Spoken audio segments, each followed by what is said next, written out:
Diretamente do Brasil, Brasília, Distrito Federal. Quem vos fala, mestre Dinho, trazendo sempre informações na palma da sua mão, com notícias de utilidade pública, nacional e internacional.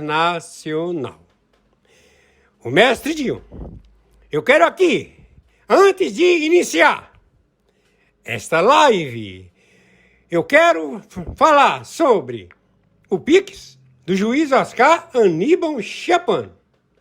Pix Oscar Aníbal Chapan @gmail.com. Repito, Oscar Aníbal Chapan @gmail.com. Está na descrição desse vídeo. Trump deu um golpe em Lula e Moraes, revelado as 5 exigências de Trump para remover Moraes e esposa da Lei Magnitsky, que ajuda Bolsonaro. Trump acaba de retirar Alexandre de Moraes e sua esposa da Lei Magnitsky. A notícia caiu como uma bomba no Brasil. A imprensa militante comemorou como se fosse o fim do bolsonarismo. A Globo já está gritando: Trump recuou. Os porta-vozes do sistema estão em festa e muita gente de bem, patriota, está com o coração apertado. Mas calma, respira fundo e me escuta até o fim. O que estão te contando não é toda a história. Donald Trump não é um político comum. Ele é o maior negociador da história moderna. O homem que quebrou o sistema de Washington, enfrentou o globalismo, derrotou a máquina midiática e reconstruiu os Estados Unidos com base em soberania e estratégia. Você realmente acredita que esse mesmo Donald Trump, atual presidente da maior potência do planeta, teria recuado diante de Alexandre de Moraes por pura bondade? Você acredita que ele simplesmente teria perdoado o símbolo da censura no Brasil sem nada em troca? Claro que não. Trump não dá um passo sem cálculo. Cada gesto dele é planejado com precisão cirúrgica. E se ele decidiu tirar o nome de Moraes da Magnitsky, é porque já tinha a vitória garantida antes mesmo do anúncio. Essa retirada não é sinal de recuo, é sinal de controle. O que aconteceu nas últimas horas não foi um presente, foi uma jogada de mestre. Trump apenas moveu as peças no tabuleiro. Lula e Moraes tiveram que pagar um preço altíssimo. E nesse vídeo, eu vou te mostrar exatamente qual foi esse preço. Vou revelar as 5 exigências mínimas que Trump impôs para aceitar retirar Moraes da lista da Magnitsky. 5 condições que vão mudar o rumo político do Brasil e abrir caminho para a libertação dos presos políticos e sim, para a liberdade de Jair Bolsonaro até o fim de 2026. Mas antes de entrar nessa explicação, eu preciso falar diretamente com você, patriota. Eu sei que as últimas horas foram confusas, que muitos estão se sentindo traídos, assustados e até sem esperança.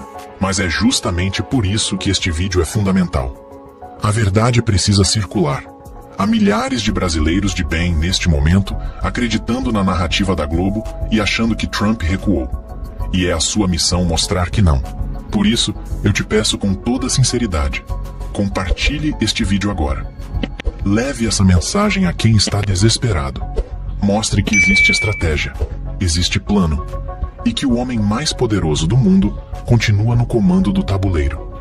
O Brasil está prestes a viver uma virada silenciosa e você precisa fazer parte disso. Compartilhar esse vídeo não é só espalhar informação, é um ato de resistência. Agora sim, fica comigo até o fim, porque eu vou te mostrar, uma a uma, as exigências de Trump e o verdadeiro sentido dessa jogada que todos da imprensa não querem que você saiba. Vamos organizar os fatos para que tudo faça sentido. Porque quando a gente coloca as peças na ordem certa, a jogada de Donald Trump se revela com clareza. Tudo começa em julho de 2025. Trump, recém-retornado à presidência dos Estados Unidos, decide aplicar a Lei Magnitsky contra Alexandre de Moraes, sua esposa, e o escritório de advocacia ligado a ela. A acusação era direta e dura: abuso de poder, perseguição política e censura institucionalizada no Brasil. Naquele momento, o mundo inteiro entendeu o recado. Trump estava dizendo a Moraes e a Lula: ou vocês respeitam a liberdade, ou sentirão o peso econômico da maior potência do planeta. O impacto foi imediato. As contas de Moraes foram bloqueadas, sua esposa perdeu acesso a fundos internacionais escritórios ligados ao casal tiveram contratos suspensos e, de repente, o Brasil inteiro sentiu o reflexo dessa pressão. Empresários, diplomatas e até membros do governo começaram a perceber que a postura autoritária de Moraes estava custando caro. O país via acordos comerciais com os Estados Unidos travarem da noite para o dia. E foi aí que o desespero começou. Em agosto, emissários do governo Lula e do próprio Moraes passaram a buscar pontes discretas com Washington. Nada oficial, tudo por baixo dos panos. Diplomatas, intermediários, advogados, todos tentando reverter a sanção que virou um símbolo de vergonha internacional. Mas Trump não é homem de ceder por pressão. Ele só negocia quando o adversário está de joelhos. Em setembro, a primeira mudança começou a aparecer. Perfis conservadores voltaram a respirar nas redes sociais.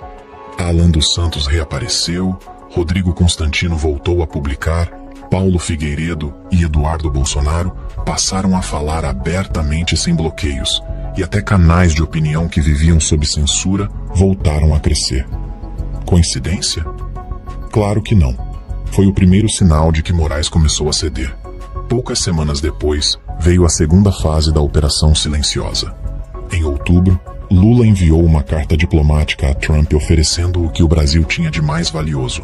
Segundo informações publicadas pela revista Oeste e confirmadas por fontes diplomáticas, o governo brasileiro prometeu abrir o setor de terras raras e minerais estratégicos para empresas norte-americanas, cancelar impostos sobre as Big Techs, colaborar no combate ao crime organizado internacional e, principalmente, rever as políticas de censura digital. Trump, que vem enfrentando uma disputa direta contra a China pelo controle de tecnologia e recursos estratégicos, viu nessa proposta uma mina de ouro. Lula entregou mais do que o combinado.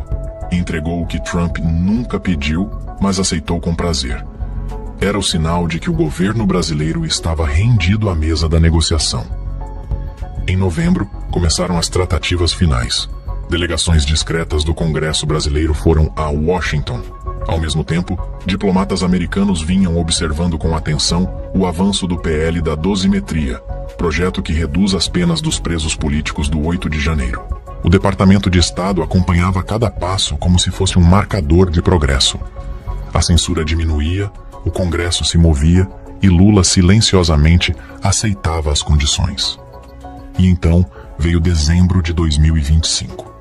Trump anuncia oficialmente a retirada de Moraes e sua esposa da Lei Magnitsky. Mas o detalhe que quase ninguém percebeu estava na nota oficial. O texto dizia que a decisão refletia avanços significativos do Brasil em matéria de liberdade e justiça política. Essa frase é o coração de tudo. Trump não retirou a sanção por simpatia. Ele apenas recompensou temporariamente um comportamento, como faz um general quando o inimigo recua. E é aqui que entra a parte mais importante. Trump não retirou a Magnitsky de forma definitiva. Ele suspendeu a aplicação, condicionando tudo ao cumprimento de 5 exigências específicas. E se qualquer uma delas for descumprida, a Magnitsky volta, 100 vezes mais forte, como confirmou o próprio advogado de Trump. Cada evento dessa linha do tempo mostra que não houve recuo, houve domínio. Trump usou uma lei americana para enquadrar o sistema brasileiro. Fez do castigo uma ferramenta de negociação. Transformou a punição em controle. E agora, com Moraes fora da lista, mas preso a um acordo diplomático severo, começa a parte mais interessante. As 5 exigências secretas que garantiram essa retirada. Fica comigo, porque é aí que você vai entender a verdadeira dimensão dessa jogada. Agora tudo começa a fazer sentido. A decisão de Trump não foi um gesto de gentileza. Foi uma operação de controle diplomático. O maior negociador do planeta não retirou Moraes da Magnitsky porque quis perdoá-lo, mas porque quis amarrá-lo. E essa amarra tem nome, prazo e cláusulas claras. Trump impôs 5 exigências mínimas ao governo Lula e a Alexandre de Moraes. 5 condições que, se forem quebradas, trarão de volta as sanções. E dessa vez, com força redobrada. Vamos a elas. Primeira exigência: o fim da censura digital. Trump deixou claro que a liberdade de expressão é a base de qualquer relação diplomática com o Brasil. Moraes teria que encerrar imediatamente o bloqueio sistemático de vozes conservadoras, suspender perseguições a comunicadores e devolver espaço de fala aos brasileiros de direita. E foi o que começou a acontecer. Os perfis censurados reapareceram, os canais voltaram a crescer e o clima de medo nas redes começou a se dissipar. Trump exigiu, Moraes obedeceu. Segunda exigência: a libertação gradual dos presos políticos do 8 de janeiro. Essa foi uma das condições mais duras. Trump exigiu que o governo brasileiro promovesse uma revisão dos processos, a redução das penas e a soltura progressiva dos patriotas presos por se manifestarem. A Casa Branca, segundo fontes diplomáticas, vem acompanhando diretamente o avanço do PL da dosimetria no Congresso. O projeto é visto por Trump como o primeiro passo rumo à anistia total. E o recado foi simples: enquanto houver brasileiros presos por motivo político, não haverá normalidade entre os dois países. Terceira exigência: garantir a liberdade de Jair Bolsonaro até o fim de 2026. Essa foi uma cláusula inegociável. Trump fez questão de incluir a proteção jurídica e pessoal do maior líder da direita latino-americana. O advogado de Trump confirmou publicamente: o acordo só seria assinado se o Brasil garantisse que Bolsonaro não permaneceria preso até o fim do mandato de Lula. O motivo é simples. Quando Trump aplicou a Magnitsky em julho, ele justificou a sanção pela perseguição direta e injusta a Jair Bolsonaro. Ou seja, o caso Bolsonaro é o coração moral de toda essa negociação. E Trump não abre mão de ver seu aliado livre. Quarta exigência: o fim da cooperação do Brasil com a China em áreas de tecnologia e defesa. Trump não apenas combateu o comunismo ideológico, ele está travando uma guerra econômica contra o domínio chinês. No acordo, exigiu que o Brasil encerrasse parcerias de satélite e tecnologia militar com Pequim. E, em troca, permitiu a entrada de empresas norte-americanas, como a Starlink, de Elon Musk, para ocupar o espaço deixado pelos chineses. Essa movimentação não é apenas econômica, é geopolítica. Trump reposicionou o Brasil dentro do eixo de liberdade ocidental e isolou o Partido Comunista Chinês das decisões estratégicas do país. Quinta exigência: abertura das reservas de terras raras brasileiras para exploração por empresas americanas. Essa foi a exigência econômica central do acordo. As terras raras são a base para a fabricação de chips, baterias e armamentos modernos.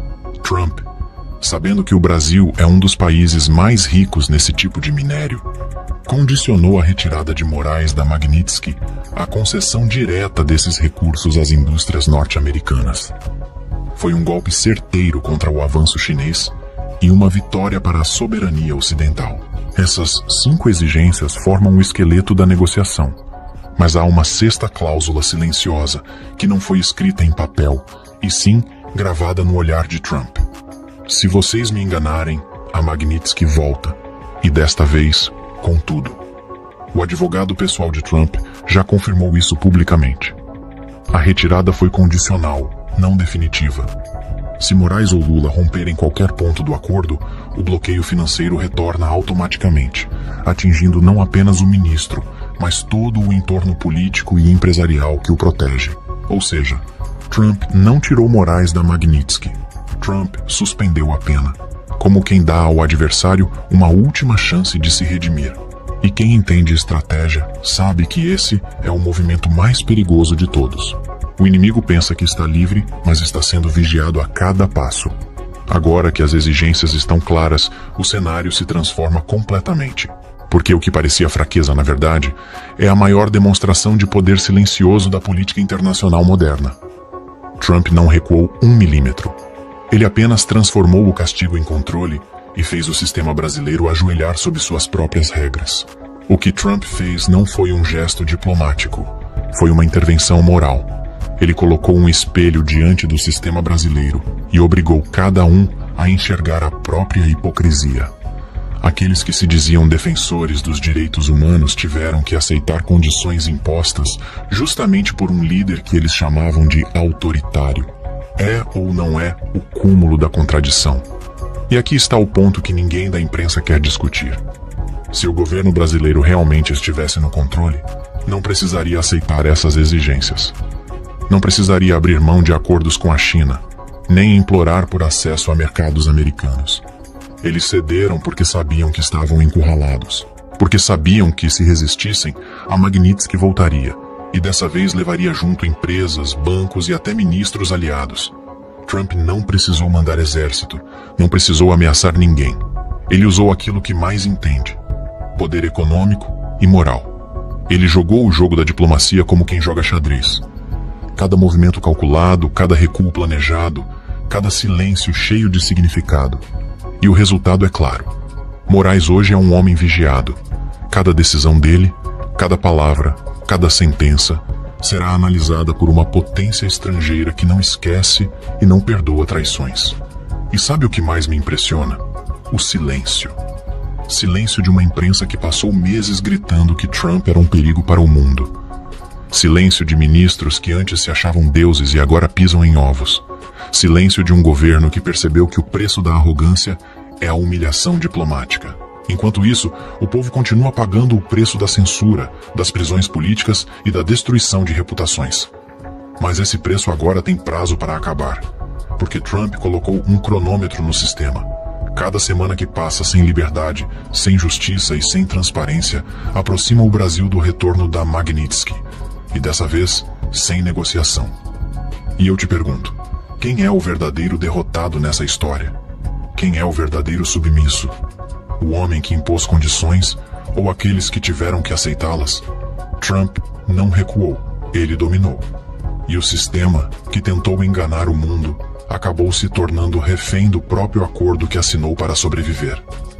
Essa é a diferença entre poder de fachada e poder real. O poder de fachada faz discurso em Brasília. O poder real dita os termos do jogo em Washington. E foi exatamente isso que aconteceu. Por isso, quando você ouvir alguém dizer que Trump perdeu, sorria. Sorria porque você sabe o que está por trás dessa história. Você sabe que o recuo é apenas aparência, que a verdadeira vitória é silenciosa, paciente e inevitável. E que o homem mais poderoso do planeta não perdoou Moraes, apenas lhe deu a chance de se autodestruir caso rompa o acordo. Trump mostrou que inteligência vence arrogância e que o Brasil só voltará a respirar liberdade porque um líder de fora teve coragem de fazer o que muitos aqui dentro temeram fazer: confrontar o sistema. Agora que as cartas estão sobre a mesa, precisamos entender o que realmente está acontecendo. O que Trump fez não foi apenas uma negociação, foi um reposicionamento completo do Brasil no tabuleiro mundial. A esquerda brasileira, acostumada a ditar as regras internas, descobriu que existe um limite, e que esse limite agora tem nome, rosto e poder real. A partir desse acordo, o Brasil passa a viver uma fase de transição silenciosa. Os primeiros sinais já estão aí, e se você observar com atenção, vai perceber que o sistema está se rearrumando às pressas. A censura começou a enfraquecer. Perfis conservadores voltaram a circular. Parlamentares de direita voltaram a falar sem medo. E a própria imprensa começa timidamente a reconhecer que houve excessos. Isso não é arrependimento, é medo. Medo de desobedecer às condições impostas por Trump. E não é só medo político, é medo econômico. Porque a Lei Magnitsky é uma das ferramentas mais poderosas da diplomacia moderna. Ela bloqueia contas, paralisa contratos, isola governos e destrói reputações em questão de horas. Nenhum banqueiro, nenhum ministro, nenhum empresário quer voltar a sentir esse frio na espinha. Eles sabem o que significa ver o nome travado no sistema financeiro internacional. Trump sabe disso, e é por isso que ele não precisou manter a punição, bastou deixá-la suspensa. Essa é a genialidade da jogada. Ele transformou a Magnitsky numa espada invisível pendurada sobre a cabeça do sistema brasileiro. A qualquer sinal de traição, a lâmina cai. Chegamos ao ponto final dessa jornada, e agora você entende o quadro completo. O que a velha imprensa vendeu como recuo foi, na verdade, uma manobra de mestre. Trump não retirou Moraes da Magnitsky por fraqueza, mas por estratégia. Ele amarrou Lula, expôs a hipocrisia do sistema e devolveu esperança a milhões de brasileiros que já não acreditavam mais em mudança. O jogo virou, patriota. E desta vez, Quem está com medo não é o povo, é o sistema. Trump mostrou ao mundo que ainda existem líderes capazes de usar o poder não para dominar, mas para libertar. Ele colocou condições, estabeleceu limites e, ao fazer isso, devolveu à direita brasileira algo que estava sendo roubado há anos: a esperança na justiça. Mas nenhuma estratégia, por mais brilhante que seja, vence sozinha. O movimento precisa continuar, e ele depende de cada um de nós. Depende de mim, depende de você, depende de todos os brasileiros que se recusam a aceitar a mentira como verdade. É hora de resistir com serenidade e agir com inteligência. É hora de ocupar o espaço que a censura tentou destruir, de falar com amigos, familiares, colegas e mostrar que há um plano em andamento. Um plano que não nasceu em Brasília, mas no coração daqueles que acreditam num Brasil livre, soberano e moralmente restaurado. O sistema vai tentar se reorganizar, vai tentar mentir, vai tentar confundir, mas o que está feito, está feito. Trump deixou o recado. Ou cumprem as exigências, ou a Magnitsky volta. E quando voltar, não haverá mais espaço para desculpas. Por isso, é nossa responsabilidade manter a pressão, manter o debate vivo e continuar espalhando a verdade. Cada compartilhamento é um ato de coragem. Cada palavra dita com consciência é uma semente plantada na mente de quem ainda dorme. E quando a verdade se espalha, o medo desaparece. O Brasil está despertando. O patriota não se cala. O patriota não desiste. O patriota não vende sua fé no país por manchetes fabricadas. O que Trump iniciou com diplomacia, nós precisamos completar com união. A libertação dos presos políticos, a liberdade de Jair Bolsonaro, o fim da censura, tudo isso está em curso. Mas depende de nós vigiar, cobrar e manter viva a chama da resistência. O futuro está nas mãos de um povo que finalmente entendeu que ser conservador não é crime, é amor pela pátria. Por isso, eu te peço uma última vez: compartilhe este vídeo agora. Não por engajamento, mas por dever. Não por vaidade, mas por consciência. Porque este vídeo não é só conteúdo, é um posicionamento. É uma mensagem direta àqueles que acham que ainda mandam neste país. O povo está acordando. Trump fez a parte dele.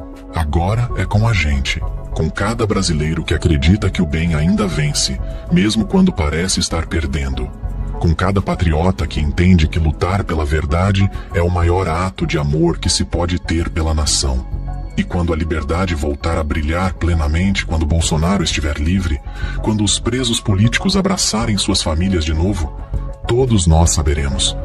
Foi a fé, a persistência e a coragem do povo que sustentaram essa virada histórica. O Brasil está de pé. E enquanto houver um patriota com voz, coragem e fé, essa nação jamais será derrotada. Brasil acima de tudo. Deus acima de todos.